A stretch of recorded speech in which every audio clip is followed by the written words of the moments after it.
যেই কথা সেই কাজ। প্রতিবেশী কানাডা ও মেক্সিকোকে আর সময় দিচ্ছেন না মার্কিন প্রেসিডেন্ট ডোনাল্ড ট্রাম্প। দুই দেশের আমদানি পণ্যে 25% শুল্ক আরোপ মঙ্গলবার থেকেই কার্যকরের ঘোষণা দিলেন তিনি। তার দাবি, যুক্তরাষ্ট্রে অনুপ্রবেশ বন্ধে ব্যবস্থা নিতে ব্যর্থ এ দুই দেশ। আমরা অনেক লোকসান গুনছি। মেক্সিকো ও কানাডার উপর মঙ্গলবার থেকে 25% শুল্ক আরোপ হলো। এই বিষয়ে তাদের আর সময় দিতে পারি না আমরা।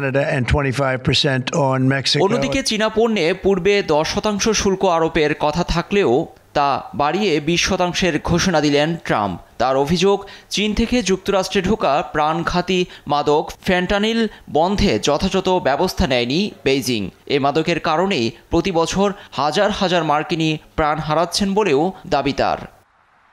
তবে ট্রাম্পের বাণিজ্য যুদ্ধে বসে নেই কানাডা, মেক্সিকো ও চীন। তাৎক্ষণিক যুক্তরাষ্ট্রের বিরুদ্ধে প্রতিশোধমূলক 15% শুল্ক আরোপের ঘোষণা দিয়েছে বেইজিং। দেশটির অর্থ মন্ত্রণালয় জানায়, যুক্তরাষ্ট্র থেকে চিকেন, ময়দাসহ অন্যান্য আমদানিকৃত কৃষি পণ্যে এ শুল্ক কার্যকর হবে। এছাড়াও মার্কিন বায়োটেক, বিমান ও সামুদ্রিক প্রকৌশল সংস্থার উপর নিষেধাজ্ঞা দিয়েছে শি জিনপিং সরকার।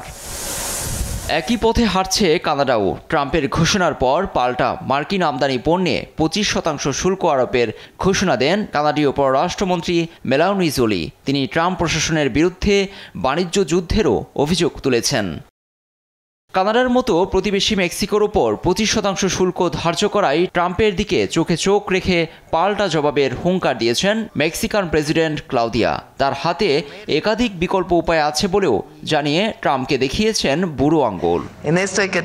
তবে পাল্টাপাল্টি শুল্ক ও নিষেধাজ্ঞা আরোপের ঘোষণায় বৈশ্বিক বাণিজ্যে বড় ধরনের ধাক্কা লেগেছে। এ বাণিজ্য যুদ্ধে কেউই লাভবান হবে না বলছেন বিশ্লেষকরা। লুৎফর কবির, নিউজ ডেস্ক, দেশ টিভি।